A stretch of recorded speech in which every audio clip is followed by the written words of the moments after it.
दीन इस्लाम एक फितरती दीन है।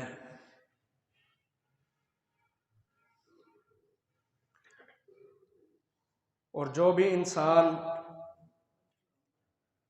सलीमुल फितरत होता है, अच्छी तबीयत वाला, अच्छी फितरत वाला होता है, वो इस्लाम को पसंद करने वाला होता है।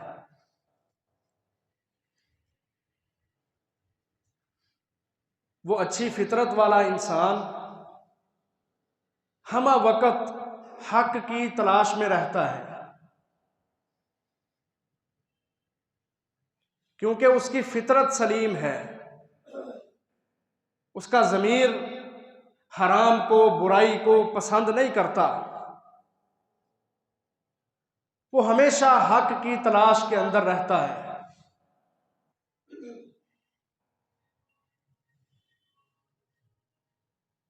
बिल्कुल इसी तरह हजरत अबू बकर सिद्दीक रज़ी अल्लाह अन्हु एक सलीमुल फितरत इंसान थे।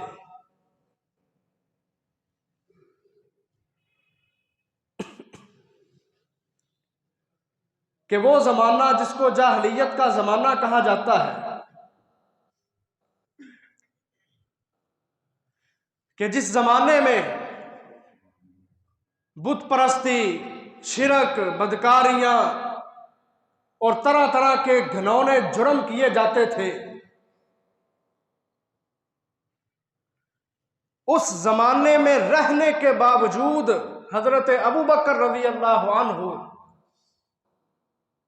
क्या तबसरा करते हैं कि मैंने कभी किसी बुत को सजदा नहीं किया, मैंने कभी शराब को नहीं पिया, हराम काम नहीं किया।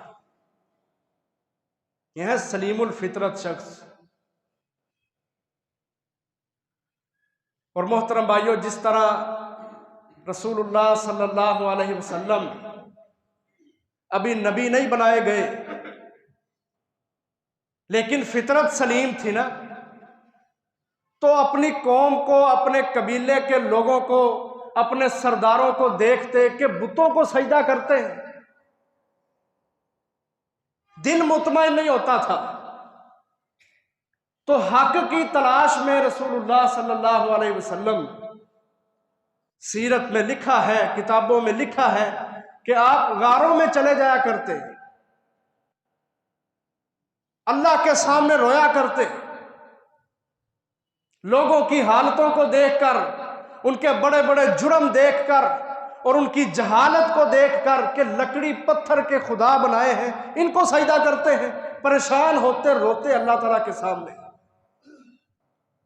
और दुआ करते, अल्लाह मुझे सीधा रास्ता दिखा, मैं हक की तलाश में हूं। बेआईनी ही इसी तरह हजरत अबू बकर सिद्दीक रज़ी अल्लाह अन्हु भी अखलाक बहुत अच्छा है, औसाफ बहुत कमाल के हैं, लेकिन उस जमाना जाहलियत में हजरत अबू बकर भी सलीमुल फितरत थे ना, इसलिए हर वक्त हक की तलाश में रहते कि जिनको ये पुकार रहे हैं ये तो हक पे नहीं हो सकते।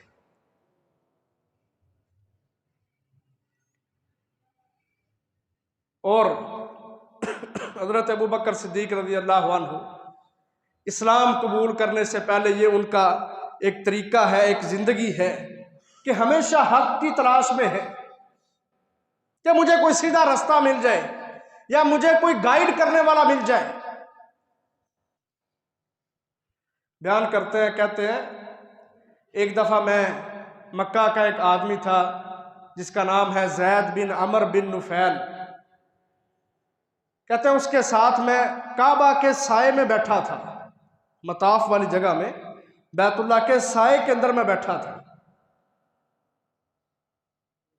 और एक और मक्का का बाशिंदा सरदार जिसका नाम है उमैया बिन अबू सल्त।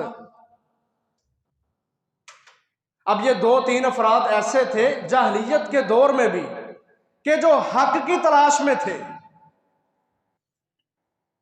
माइंड सेट थे ना, फितरत सलीम थी, जमीर जिंदा थे, लोगों के पीछे नहीं चले, बुतों की पूजा नहीं की, जी मेरे बड़े कर रहे हैं मैं भी कर लेता हूं, नहीं, अपने जहन में ये सोचा कि ये काम ठीक तो नहीं है, जो लकड़ी पत्थर के खुदा कुछ खुद कर नहीं सकते, हमारे काम क्या करेंगे। इसलिए हजरत अबू बकर के साथ ना और भी अफराद थे रज़ी अल्लाह अन्हु, और भी अफराद थे जो हक की तलाश में थे कि हमें कोई सीधा रास्ता मिले। तो हजरत अबू बकर कहते हैं, इमाम सुयूती की किताब है तारीखुल खुलाफा, उसमें यह लिखा हुआ है, कहते हैं मैं बैतुल्लाह के साए में बैठा था तो उमैया बिन अबू सल्त गुजरा हमारे पास से, और मेरे साथ वो जैद बिन अमर बिन नुफैल था, और उसको पूछता है कि बताओ क्या हाल है, सुबह ठीक हो गई है। जिस तरह हम पूछते हैं, हाँ भी राती सही सुता रहे हैं, इस अंदाज से पूछा कि सुबह ठीक हो गई है, वो कहता है हाँ ठीक हो गई। अब वो जानता था कि ये हक की तलाश में है, तो दूसरा सवाल उसने किया कि जिस हक की तलाश में तू है वो हक भी मिला कि नहीं, कोई सीधे रास्ते की समझ भी आई है या नहीं। तो जैद ने जवाब दिया कि नहीं, अभी तक कोई ऐसा तरीका, कोई रोशनी नमूदार नहीं हुई जिसको मैं समझूं ये हक है अल्लाह की तरफ से और मैं अपने आप को उस पर चला सकूं। यानी जो सलीमुल फितरत लोग थे जाहलियत के जमाना में, वो हर वक्त परेशान रहते थे कि हमें कोई हक का रास्ता मिले, सीधा रास्ता मिले और हम अपने आप को उस रास्ते पर चलाएं। तो उमैया बिन अबू सल्त वो भी बेचारा हक की तलाश में था। तो गुजरते गुजरते ना एक शेर पड़ गया। उस शेर का तर्जमा यह है, कहता है दुनिया के अंदर जो अल्लाह ने दीन भेजना है ना, अब जो दीन आएगा, जो नबी लेके आएगा, वही दीन हक है। जब वो दीन आ जाएगा बाकी सारे अदियान बातिल हो जाएंगे, उनकी कोई हैसियत नहीं रहेगी। ये अपने शेरों के अंदर उसने पढ़ के ना तो अपने रास्ते हो लिया। हजरत अबू बकर कहते हैं मैंने उसकी ये बात सुनी ना तो मेरे जहन में पहले कभी ये ख्याल नहीं आया था कि किसी नबी ने भी आना है। मैंने तो कभी सुना ही नहीं था कि कोई नबी आएगा इस दुनिया में। तो जब मैंने ये सुना ना कोई नबी आएगा तो मुझे एक उम्मीद लग गई कि ठीक है, हम कोशिश में रहते हैं, एक वक्त आएगा वो नबी आएगा तो अल्लाह के फजल से हमें सीधा रास्ता भी वो दिखाएगा, हमें जिस हक की तलाश है वो हमें जरूर मिलेगा।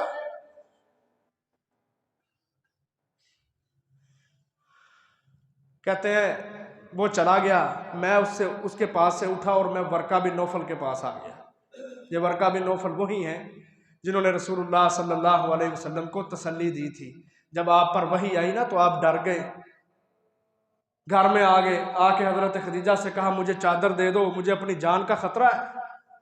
तो हजरत खदीजा ने हौसला दिया, फिर वर्का बिन नौफल के पास लेकर गई जो हजरत खदीजा का रिश्तेदार था, ईसाई था, अहले किताब था, किताब को जानता था। बहरहाल हजरत अबू बकर सिद्दीक वर्का बिन नौफल के पास आए और उससे आके ना, चूंकि हक की तलाश में थे, जमाना गुमराहियों में है, जहालतें हैं, ये सलीमुल फितरत हैं, कमाल अखलाक के मालिक हैं, फिर हक की तलाश में हैं, तो वर्का बिन नौफल के पास आए और उसको आके कहते हैं कि मैंने सुना है कि कोई नबी आने वाला है, आप ईसाइयत के ज़्यादा करीब हैं, आप ज़रा हमें बताएं कि वाक़यातन कोई नबी आने वाला है, अहले इल्म है आप, किताब है आपके पास, जानते हैं आप। तो वर्का बिन नौफल ने ना हजरत अबू बकर सिद्दीक रज़ी अल्लाह अन्हु को अपने पास बिठाया और कहते हैं हाँ, एक नबी दुनिया में आएगा, एक नबी दुनिया में आएगा और मैं उसके हवाले से ज्यादा तो नहीं जानता, लेकिन इतना जानता हूं कि वो आला नस्ब से होगा, उसका खानदान आला होगा। और साथ ही हजरत अबू बकर को पता क्या कहता है, कहता है तेरा जो नस्ब है ना, तेरा खानदान, वो भी बड़ा आला है। हजरत अबू बकर भी कुरैश से थे और रसूलुल्लाह सल्लल्लाहु अलैहि वसल्लम भी कबीला कुरैश से थे, खानदान कुरैशी खानदान था। कहता मैं चूंकि अंसाब का इल्म रखता हूं, उस इल्म की बुनियाद पे मैं कह सकता हूं कि तेरा नस्ब सबसे ऊंचा है, तो मुमकिन है कि वो नबी भी तेरे ही नस्ब में से आए, खानदान से आए, कुरैशियों से आए। हजरत अबू बकर कहता है मुझे हौसला हो गया। और हजरत अबू बकर भी अंसाब के इल्म के बड़े माहिर थे और ये कुरैश का कबीला ये सारे कबाइल में से सबसे आला और अफजल समझा जाता था। वो हदीस में आता है ना कि अल्लाह का मुल्हाकिमीन ने जब नबी को, आखिरी नबी को मुंतखब करना था तो अल्लाह ने सारे अरब को देखा, अरब में फिर बनु इस्माइल को देखा, बनु इस्माइल में फिर कुरैश को देखा। वो इस तरह की लंबी रिवायत आती है। यानी ये एक बड़ा आला खानदान और कबीला था जिसको अल्लाह का मुल्हाकिमीन ने देखा। कुरैश में फिर बनु हाशम और हाशमियों में हमारे नबी मोहम्मद सल्लल्लाहु अलैहि वसल्लम, इनको मुंतखब किया। तो हजरत अबू बकर कहते हैं मैं चूंकि हक की तलाश में था तो मुझे वर्का बिन नौफल ने हौसला दे दिया कि हाँ, एक नबी आएगा, वो किसी पर जुल्म नहीं करेगा बल्कि उस पर जुल्म होगा, लोग उसकी मुखालफतें करेंगे। कहते हैं ये सारी बातें उसने मुझे बताई, मुझे हौसला हो गया कि चलो हम जिस हक की तलाश में हैं वो नबी तो आने ही वाला है। इसके बाद ये जरा आप देखें हजरत अबू बकर ने कितनी कोशिश की है हक की तलाश में। हालांकि वो भी कह सकते थे कि मेरे बड़े बुतों की पूजा करते हैं, कब्रों पे जाते हैं, दूसरे मामलात हैं, मैं भी यही करता हूं। फितरत सलीम थी, इसलिए अपने बड़ों को देखते कि वो ये सारे काम करते हैं, इसके बावजूद उनके पीछे नहीं जाते थे। पिछले जुमे में सुना ना, उससे पिछले जुमा में, कि बाप पकड़ के ले गया बुत खाने में कि अबू बकर ये तेरे खुदा है, इनकी पूजा कर।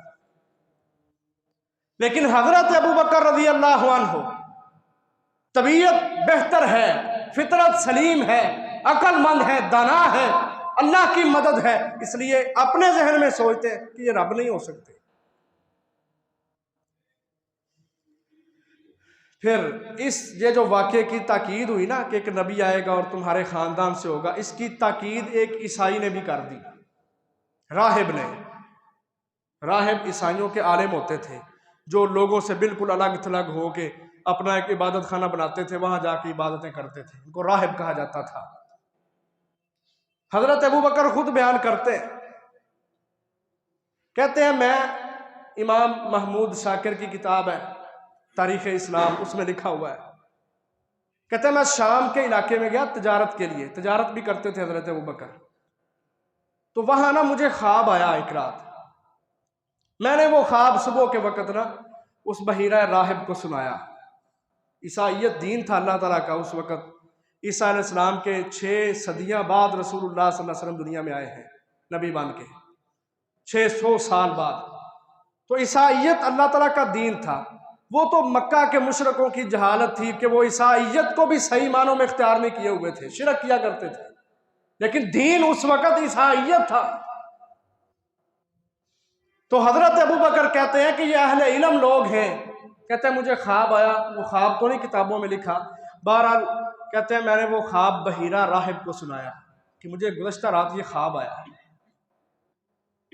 तो कहते हैं उस राहिब ने मुझसे पूछा कि तू, पहले नाम उसने पूछा, मैंने अपना नाम बताया, फिर उसने पूछा तू किस ज़मीन का है, मैंने कहा मैं तो मक्का की सरज़मीन का हूँ।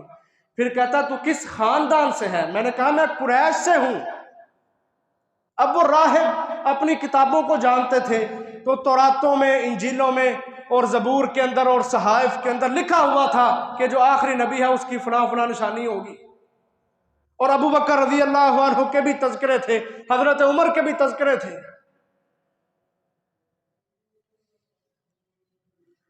कहते हैं मैंने उस राहिब से पूछा, उसने मेरा नाम पूछा, मेरे इलाके का पूछा, मेरे ख़ानदान का पूछा, फिर उसने मेरे पेशे का पूछा कि तू काम क्या करता है, मैंने कहा मैं तिजारत करता हूँ। जब उसको इल्म हो गया ना कि ये बंदा अखलाकन भी अच्छा है और अपने ख़ानदानी एतबार से भी आला ख़ानदान का मालिक है और इलाके के एतबार से भी बेहतरीन इलाके का है, मक्का का, तो कहते हैं उसने मुझे पता क्या कहा, कहता है एक नबी आएगा जो तुम्हारे ही ख़ानदान से होगा और वो नबी तुम्हारे ख़ानदान से होगा, तू उसकी ज़िंदगी में उस पर ईमान लाएगा, उसका पहला वज़ीर होगा और जब वो नबी फोत होगा तो उसके बाद तू खलीफा होगा। कि उसने ताबीर बताई, ख्वाब की हजरत अबू बकर रज़ी अल्लाह अन्हु। तो ये 2 वाक़यात हजरत अबू बकर कहते हैं जब मैंने ये सुन लिया ना तो मेरे दिल को इत्मीनान हो गया कि हाँ वाक़यातन एक नबी आने वाला है जो हमारे ख़ानदान से होगा, आला नस्ब से होगा, मक्का की ज़मीन पे आएगा। कहते हैं मेरे दिल में उस वक़्त तड़प पैदा हो गई उस नबी पर ईमान लाने की और उस नबी को देखने की। देखो मोहतरम भाइयों, सीरत अबू बकर सिद्दीक रज़ी अल्लाह अन्हु का ये सबक है हमारे लिए कि हज़रत अबू बकर उस दौर में जो जाहलियत का दौर है फिर भी हक की तलाश में है।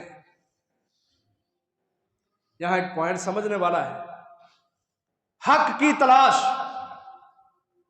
मोहतरम भाइयों, ये वो दौर था कि जिस दौर के अंदर बड़े बड़े सरदार, बड़ी बड़ी अकड़ी गर्दनों वाले, जिनके अंदर कौमी तासुब कूट कूट के भरा हुआ था, मुतासिब लोग, डाकाजनी करने वाले, बदकारियां करने वाले, जिसको जाहलियत का जमाना कहा जाता है,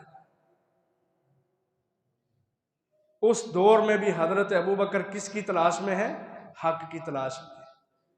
आज हमारे लिए तो अल्लाह की कसम बड़ी ही आसानियां हैं। मुहद्दिसीन अल्लाह अहकामुल हाकिमीन का इस उम्मत पर बहुत बड़ी नेमत है कि जिन्होंने रसूलुल्लाह सल्लल्लाहु अलैहि वसल्लम के फरामीन लिख लिख कर तबवीब करके बाबबंदी करके हम तक रसूलुल्लाह सल्लल्लाहु अलैहि वसल्लम के अहकामात पहुंचाए हैं। बुखारी, मुस्लिम, अबू दाऊद, नसाई, तिरमिज़ी, इब्न माजा की शक्ल में। आज हमारे लिए हक को तलाश करना कोई मुश्किल काम नहीं है और इसमें कुर्बानियां हैं हमारे असलाफ की, अबू बकर सिद्दीक रज़ी अल्लाह अन्हु। लेकिन इसके बावजूद हम सुस्त हैं, हम कोताहियां कर जाते हैं।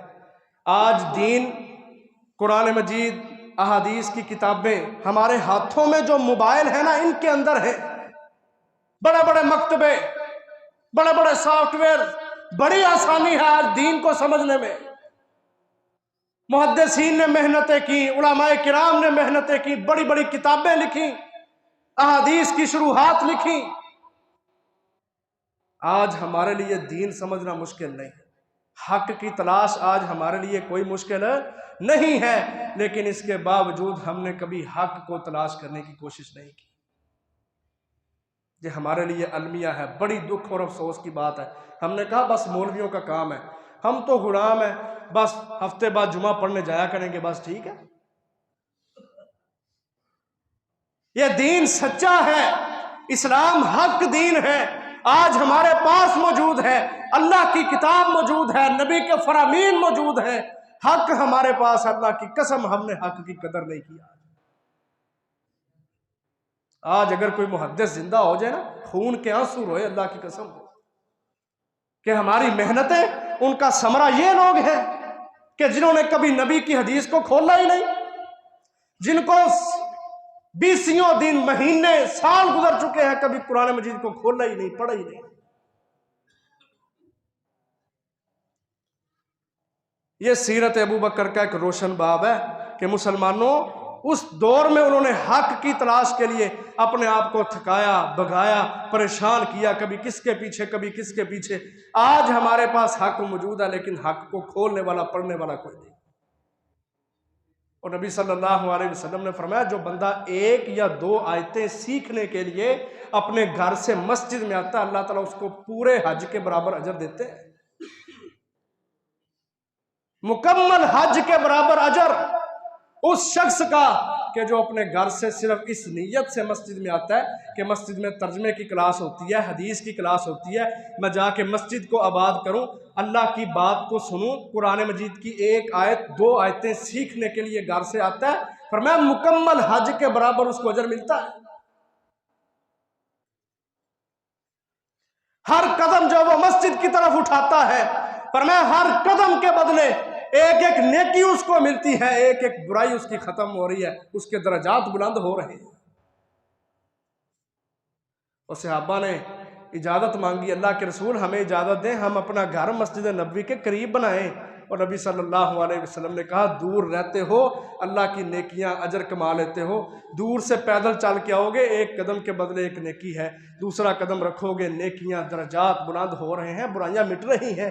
गोया कि वो शख्स जो घर से बावुज़ू होकर मस्जिद में नमाज के लिए या आयात सीखने के लिए या नबी की हदीस सीखने के लिए आता है, वो रास्ते में आते आते ही नेकियां कमा रहा है, गुनाह उसके मिट रहे हैं। लेकिन हमें एहसास नहीं कि आज दीन मौजूद है, हम दीन को पढ़ लें, कोई कुरान की आयत समझ लें, कोई नबी की हदीस समझ लें, कोई मसाइल पूछ लें, सीख लें, अपनी तरबियत और इस्लाह की राह हमवार कर लें। एहसास नहीं है, जुमे होते हैं, अल्लाह की कसम मस्जिदें वीरान हैं, बेआबादियां हैं, रौनकें ही नहीं अल्लाह के घरों के अंदर। ऐसा शैतान ने बहकावे में डाल दिया, ऐसा बहकाया शैतान ने कि दीन की मजलिसें, जुमे, अहादीस, दुरूस, तर्जमा क्लासें, बड़े बड़े जलसे मसाजिद में पसंद नहीं है, मजबूरियां हैं, फलां मसला है, फलां मसला है, वहां भी जाना, वहां भी जाना, कौन टाइम दे मस्जिद को। और रसूलुल्लाह सल्लल्लाहु अलैहि वसल्लम ने फरमाया था, वो बंदा जिसका दिल मस्जिद के साथ लग जाता है, अल्लाह ताला कल क़यामत को उसको अपना साया नसीब करेंगे। जिस दिन कोई साया नहीं होगा। अल्लाह ताला उस दिन इस बंदे का ख्याल करेंगे, अपना साया इसको देंगे। फरमाया जो दीन का इल्म हासिल करने के लिए अपने घरों से निकलता है, अल्लाहु अकबर, आज लोग ना मिन्नतें कर करके, पंजाबी में कहते हैं तरले कर करके, कहते हैं मौलवी साहब साढ़े वास्ते दुआ कर दे, हमारे हक में दुआ कर दे। लेकिन कितने ही आला वो लोग हैं जो घर से मस्जिद में आते हैं दीन पढ़ने के लिए। मस्जिद का मौलवी तो दूर की बात, रसूलुल्लाह सल्लल्लाहु अलैहि वसल्लम ने फरमाया दुनिया की हर मखलूक उसके लिए रहमत और बख्शिश की दुआएं करती है। काश के हमें एहसास हो जाए कि आज हमारे पास हक मौजूद है, लेकिन उस हक के मुतलाशी बड़े कम लोग हैं दुनिया के अंदर। बल्कि शैतान ने और कुफर की साजिशों ने ऐसा बहकाया मुसलमानों को कि ये तबका जो उनसा है, दीनदार तबका जो काल अल्लाह और काल रसूल पढ़ने वाला है, आज मुआशरे के लोग समझते हैं इनकी हैसियत नहीं दुनिया में, ये तो मुआशरे के गिरे पड़े लोग हैं। देखो ना लोगों की जुबानों पे ये बातें, मौलवी बख्शे गए थे ऐसी भी बख्शे जावांगे। अल्लाह अकबर, कैसी तंजिया बातें, कैसी मदहा का हेज गुफ्तगू है, कैसे इल्जामात है, कैसे मुसलमानों की उलमा की पगड़ियों को उछालना है। हक वाले दीन वाले जो दिन रात बगैर लालच के मेहनतें करके गाड़ियों पे सफर करके दूर दराज के इलाकों में जाके, गांव में देहातों में जाके लोगों को कुरान सुनाते हैं, हदीसें सुनाते हैं, लोग कहते हैं ये तो थर्ड क्लास के लोग हैं, इनकी कोई हैसियत नहीं है।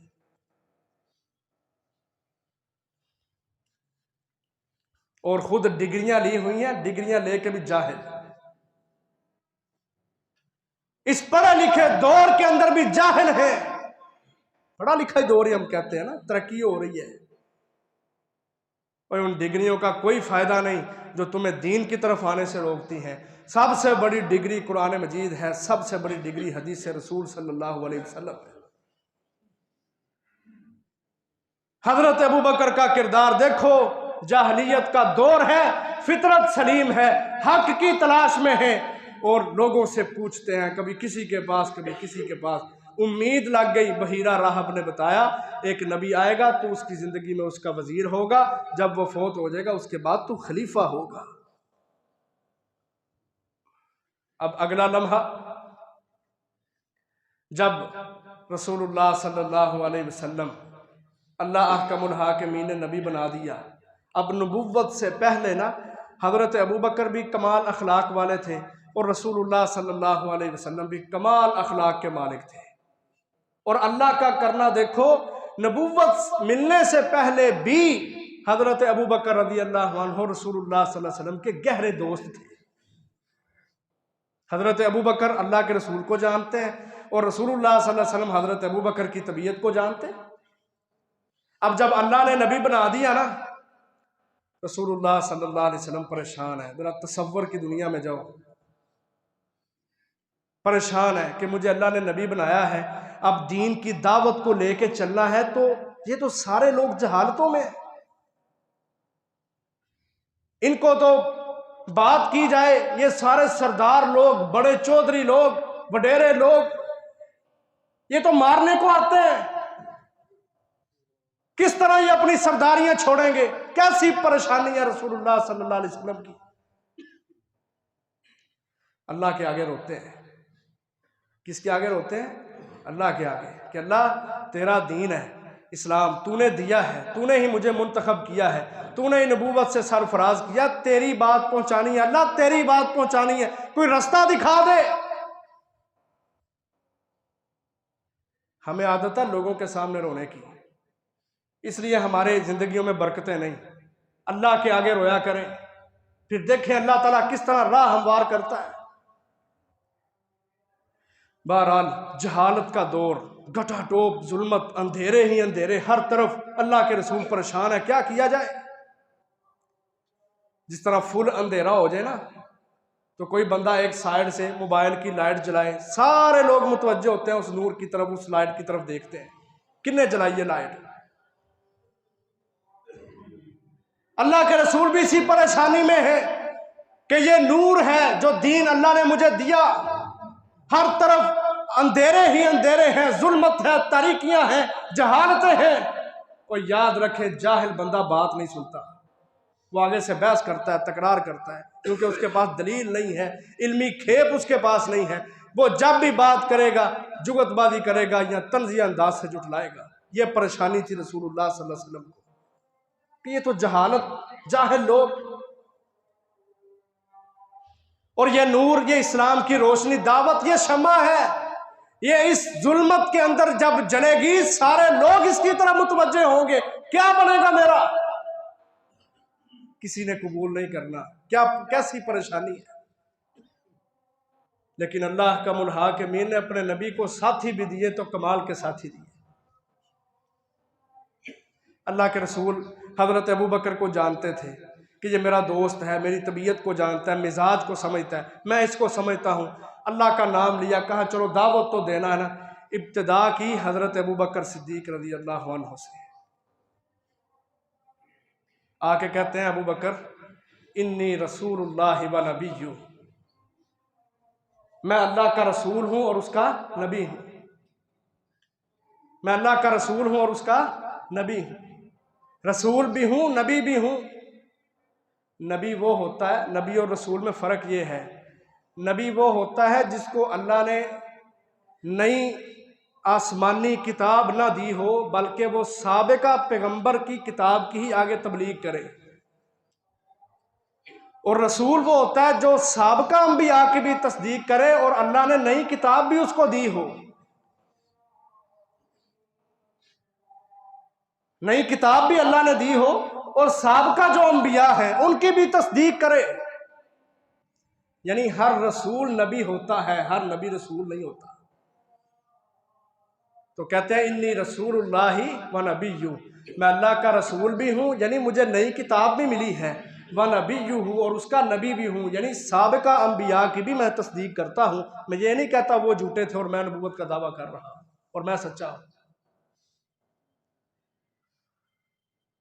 और मैं दावत देता हूँ, अबू बकर मैं दावत देता हूँ, अंताबुदल्लाह वाहदा, कि तू अल्लाह वाहदाहू की इबादत कर जो अकेला है, ला शरीक लहू, उसका कोई शरीक नहीं है, वला ताबुद गैरहू, किसी और की इबादत ना कर। और सारे लोग उसी की इताअत करें। ये डरते डरते रसूलुल्लाह सल्लल्लाहु अलैहि वसल्लम ने अपनी ज़ुबान से कलिमात हज़रत अबू बकर सिद्दीक रज़ी अल्लाह अन्हु के सामने पेश किए। इताअत तो ऐसी होनी चाहिए ना।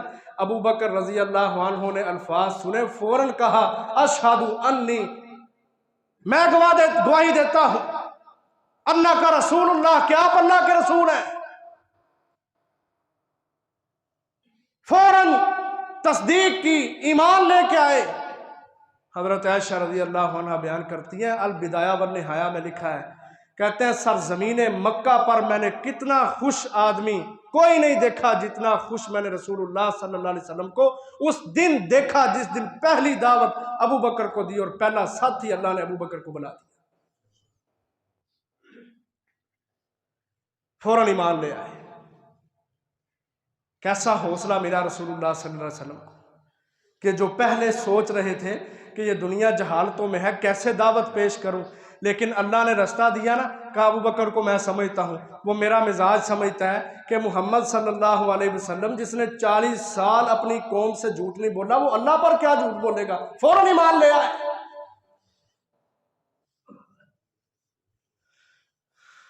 एक दफा ना हजरत उमर रज़ी अल्लाह अन्हु की और हजरत अबू बकर की आपस में लड़ाई हो गई किसी बात पे, बुखारी की रिवायत है। हजरत अबू बकर परेशान हो गए, लड़ाई में ना कोई सख्त अल्फाज कह दिए।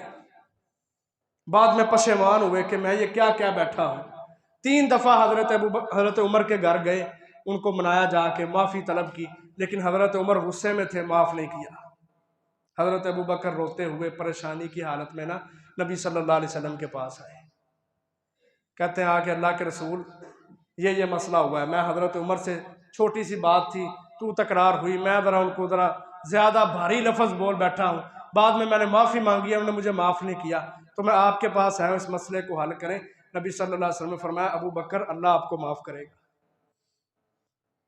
2 दफा ये कहा। बाद में ना हजरत उमर को परेशानी हुई कि अबू बकर सिद्दीक एक हैसियत वाले आदमी हैं, चलो लड़ाई हुई, बाद में गुस्सा ठंडा हुआ तो कहते हैं चले मैं खुद उनके पास जाता हूँ और माफ़ी देता हूँ, आपस में मिलजुल के रहते हैं। 2 दफ़ा चक्कर लगाए हजरत अबू बकर के घर वालों ने बताया कि वो अभी अभी ना रसूलुल्लाह सल्लल्लाहु अलैहि वसल्लम के पास गए हैं। हदीस में मौजूद है हजरत उमर रज़ी अल्लाह अन्हु जब नबी सल्लल्लाहु अलैहि वसल्लम के सामने आए, देखा अबू बकर भी वहाँ मौजूद है। नबी सल्लल्लाहु अलैहि वसल्लम ने हजरत उमर को देखा, आपको गुस्सा आ गया, आपका रंग सुर्ख हो गया। अबू बकर कहते हैं मैं फौरन 2 जानू होके बैठ गया नबी सल्लल्लाहु अलैहि वसल्लम के सामने और मैं कहने लग गया, अल्लाह के रसूल कोई बात नहीं हुई, कोई बात नहीं हुई। जो हमारे मौजू से बात ताल्लुक रखती है वो ये।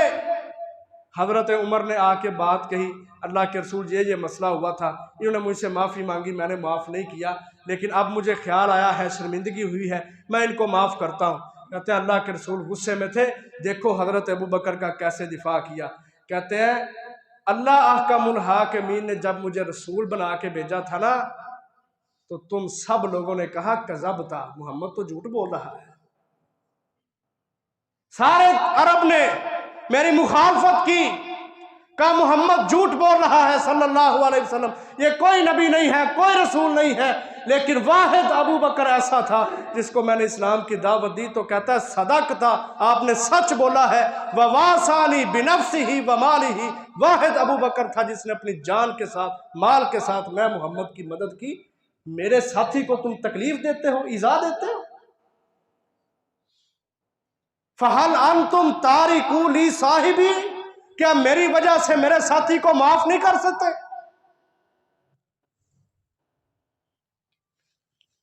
कौन दिफा कर रहा है? रसूलुल्लाह सल्लल्लाहु अलैहि वसल्लम कि ये वो हैं कि जब सारे लोगों ने मुझे जुटलाया तो इसने मेरी तस्दीक की थी। कहा सदक़ता, ए नबी आप सच्चे हैं, आप सच कह रहे हैं, मैं आप पर ईमान लाता हूं। मोहतरम भाइयों, ये किरदार हैं अबू बकर सिद्दीक रज़ी अल्लाह अन्हु के। और ये इताअत पता कब आती है? जब बंदा नरम दिल होता है।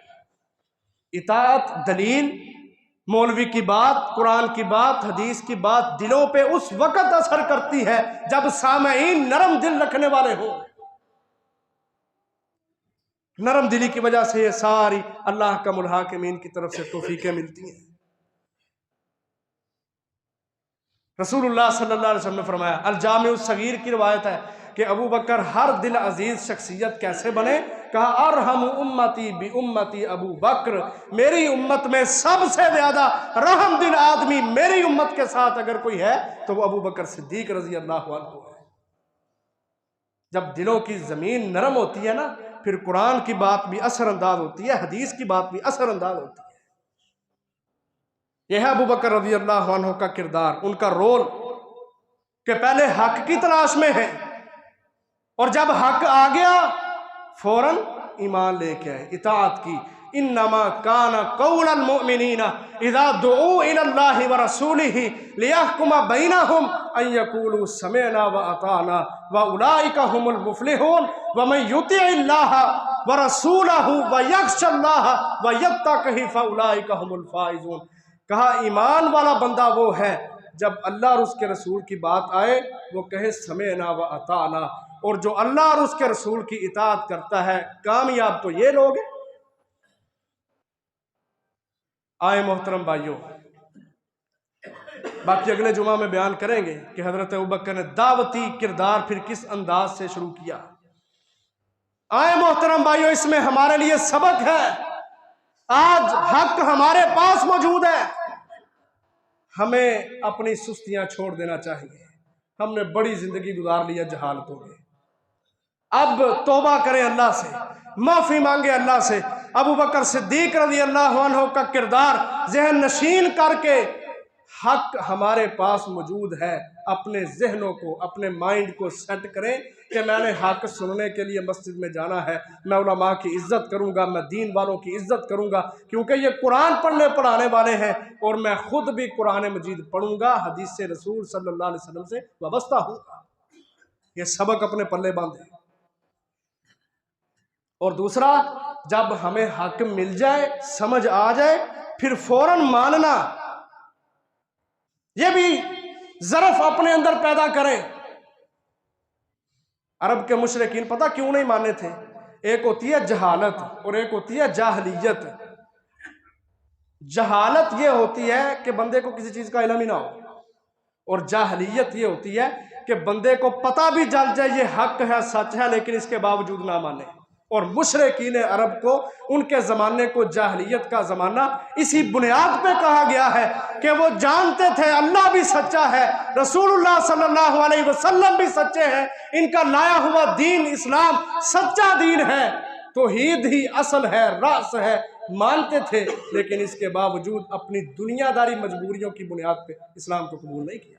यह है जाहलियत। और बदकिस्मती से हमारे अंदर भी जहालत नहीं है, जाहलियत है। हमें पता चल जाता है नमाज, रोज़ा, हज, ज़कात, जिहाद, इन्फाक, ये दूसरे जितने भी इस्लाम के काम हैं, हम जानते हैं ये हक है, सच है, लेकिन नहीं मानते, नहीं मानेंगे। अकड़ी गर्दन, सरिये पड़े हुए हैं गर्दनों के अंदर, इताअत है ही नहीं, सजदा बजा लाना ही नहीं, झुकना ही नहीं अल्लाह की बात के सामने, नबी की बात के सामने। हम पढ़ा लिखा दौर समझते हैं इस दौर को, और बड़े बड़े नौजवान हमारे डिग्रियां उठाए फिरते हैं, लेकिन अल्लाह और उसके रसूल की बात आ जाए नहीं मानेंगे। दाढ़ी रखना सुन्नत है, सब जानते हैं। मैं तो ये समझता हूं जब नाई के पास बैठ के ऊपर उस तरह मशीन लगवाते हैं ना, उस वक्त दिलों में इनको ख्याल भी आता है कि ये तो अल्लाह के रसूल की सुन्नत है, हम क्या कर रहे हैं। लेकिन ये जाहलियत है कि मानते भी हैं, जानते भी हैं कि मेरे नबी की ये सुन्नत है, फिर नालियों में उसको बहाएंगे। शादी ब्याह पे रस्म और रिवाज, गैर मुस्लिमों के तरीके आइडियल बनाया हुआ है उनको। हक जानते, इस्लाम का पता है, मसले का पता है, नमाज का ये तरीका है, रोजा ये है, हज ये है, जिहाद ये है, हर चीज का इल्म है, लेकिन जब नहीं मानते तो ये जहालत नहीं है, ये जाहलियत है। इसमें अल्लाह की रजा मकसूद नहीं, लोगों को राजी करना है। और लोगों के दिल किसके इख्तियार में है? अल्लाह के इख्तियार में है। नबी सल्लल्लाहु अलैहि वसल्लम ने फरमाया ये दो उंगलियों के दरमियान है लोगों के दिल, ये अल्लाह ताला की दो उंगलियां, इसके दरमियान लोगों के दिल है, और अल्लाह ताला दिलों को फेरता रहता है। नबी सल्लल्लाहु अलैहि वसल्लम दुआ करते थे, या मुसर्रिफ अल कुलूब सर्रिफ कल्बी अला ताअतिक, दिलों को फेरने वाले मेरे दिल को अपनी इताअत की तरफ फेर दे। हमने भी ये दुआएं की हैं। दिल अल्लाह के इख्तियार में है। हम अगर ये समझे ना कि हम गैर मुस्लिमों के पीछे चल के लोगों को राजी कर लें, तो याद रखो लोगों के दिल अल्लाह के हाथों में है। अल्लाह चाहेगा तो राजी होंगे, अल्लाह नहीं चाहेगा तो ये भी नहीं राजी होंगे। छोड़ दे अपनी जहालतें, अपनी जिद्दबाजियां, अपने आप को ताबे बनाए अल्लाह के और उसके रसूल के, कि मेरे नबी की बात आ गई है, मेरे अल्लाह का हुक्म आ गया, हर चीज कुर्बान है अल्लाह के लिए, उसके रसूल के लिए।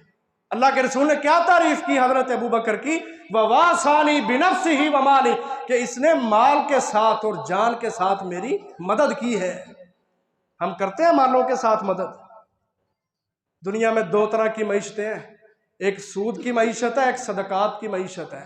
कुरान ने बयान किया यमहकुल्लाहु रिबा व युरबिस सदकात, अल्लाह ताला सूद की मईशत को पसंद नहीं करता, अल्लाह सदकात की मईशत को पसंद करता है। कि जब तुम्हारे पास हुकूमतें ना हों, खिलाफतें ना हों, फिर खिदमत खल्क करके, अपना माल खर्च करके, सदका खैरात करके, ज़कातें निकाल के, उशर निकाल के गरीबों के काम आओ, और जब अल्लाह तुम्हें हुकूमतें और खिलाफतें अता करे, फिर भी सदकात, एहसान लोगों पर, गरीबों पर, मिस्कीनों पर। गोया के सदकात की मईशत अल्लाह को पसंद है, सूद की मईशत अल्लाह को पसंद नहीं है। जो चीज अल्लाह को पसंद है, जो तरीका अल्लाह को पसंद है, अल्लाह के नबी को पसंद है, अपनी तबीयतों को आदी बनाए। हमारा नौजवान सुबह सवेरे उठ के मंडी में चला जाता है, क्या है, पैसे आएंगे, दुकान खोली है सारा दिन, कोई परवाह नहीं, मस्जिद में जुमा हो रहा है, दुकान खुली है, कहीं ना नमाज पढ़ी है, वो मैं सुता रह गया। यानी मजबूरियां, बहाने सिर्फ अल्लाह के लिए। कारोबार दुकान टाइम पे खुलेगी, कोई सर दर्द नहीं, कोई परेशानी नहीं। खाना कित्थों है जी? और जब अल्लाह की बात आ जाए ना, हाँ भाई बच्चा नमाज पढ़ी है, सुबह फजर के लिए उठते हो, वो जी ठंड बड़ी होती है, दाढ़ी का मसला, खारिश बड़ी होती है, सिगरेट दिल को मसला हो जाता है ना पिए तो। यानी अल्लाह के लिए रोना धोना, अल्लाह को मजबूरियां, जो अल्लाह सब कुछ देता है। तो तेरी दुकान चलती है तो किसके हुक्म से चल रही है? अल्लाहु यबसुतुर रिज़्क़ लिमन यशाउ व यक़दिर, ये अल्लाह की कुदरत है, जिसको चाहे रिज़्क़ देता है, जिसका चाहे बंद कर देता है। मईशत भी अल्लाह के हाथ में है। तू अपने मालिक को खुश कर, अल्लाह तेरे ऊपर खैर और बरकत के दरवाजे खोल देगा। अल्लाह को रो के ना दिखाया कर। ये सर दर्द, ये परेशानियां, ये दुनिया की तकलीफें हैं। और दुनिया कितनी है? 50-60 साल की। उसके बाद मर जाना, कब्रों में चले जाना है। अगली जिंदगी हमेशा की जिंदगी है। उस जिंदगी पे नजर रख के दुनिया के अंदर मेहनत करो कि हमने उस जिंदगी में अल्लाह के अजाब को तरजीह देनी है या अल्लाह की नेमतों को तरजीह देनी है। जब हम उस जिंदगी की तड़प रखते हुए, शौक रखते हुए कि हम जन्नत में जाएंगे, जन्नत की नेमतों में जाएंगे, फलों में जाएंगे, हुरो गिलमान में जाएंगे, शुहदा के साथ बैठेंगे, नबियों का साथ हासिल करेंगे, मुत्तकीन के साथ, इल्लियीन के साथ रहेंगे, फिर दुनिया में हमें शौक पैदा होगा। और इसी शौक को पैदा करने के लिए जो दूसरा तबका है ना, उसका डर भी दिल में रखो कि कब्र में चले जाना है, मर जाना है, वक्त हमेशा साथ नहीं रहता, वक्त ने गुजर जाना है।